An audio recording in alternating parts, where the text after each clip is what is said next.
because if there are failures to generate the product, and those are not captured in the denominator, this is an important group of patients whom we are missing as we ask ourselves really how feasible and how applicable is this therapy going to be. Another point, looking at, I don't have a pointer here, but looking at the way we produce these cells, it doesn't work.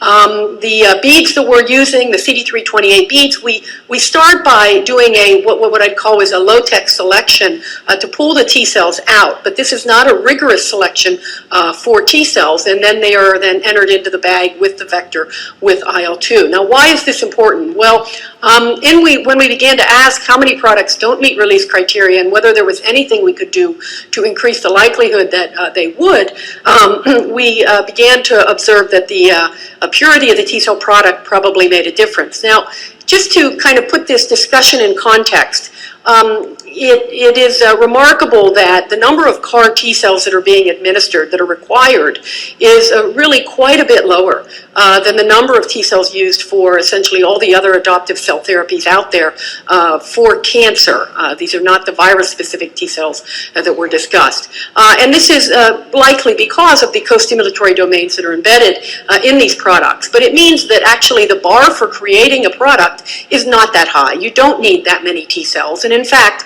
most patients are able, even with refractory leukemia, to generate, their T cells are capable of being expanded to a point that generates a product that fits into the range of acceptability.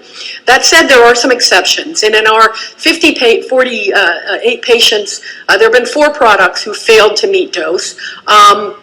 I want to discuss those with you here. The first patient had come off of clofarabine, and I think in this case it really was a T cell failure. The second patient, really the cells didn't expand well, but they didn't meet the dose. We administered them anyway, and he had an MRD negative CR. So keep in mind the doses we need are not clearly defined in terms of what is needed for an individual patient.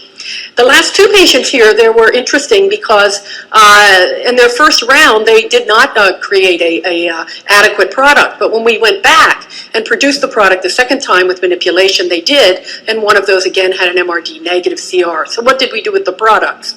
Well, we noted that the more monocytes and granulocytes that were contained in the apheresis product, the less the yield of the transduced T cells.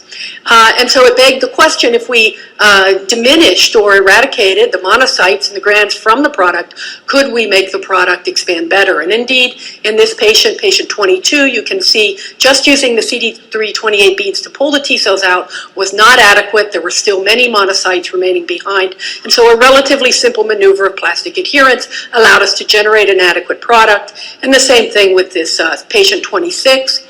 This is not unique to leukemia patients. In fact, it's been even a bigger difficulty in the development of CAR cells from solid tumor patients. This is a patient with a pediatric sarcoma where we were trying to generate GD2 CAR T cells. You can see the very dismal T cell production produced without monocyte depletion, and then the dramatic expansion of T cells just with the simple maneuver of depleting monocytes. So I think this is something in terms of moving forward. It is really quite remarkable that product failure does not always reflect irreversibly impaired T cells, and this was a surprise to us.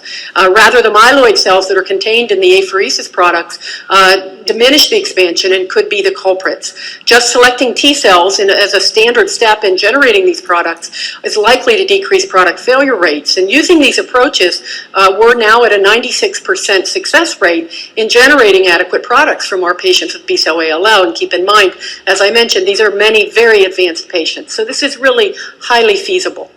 Now let's talk about other factors that are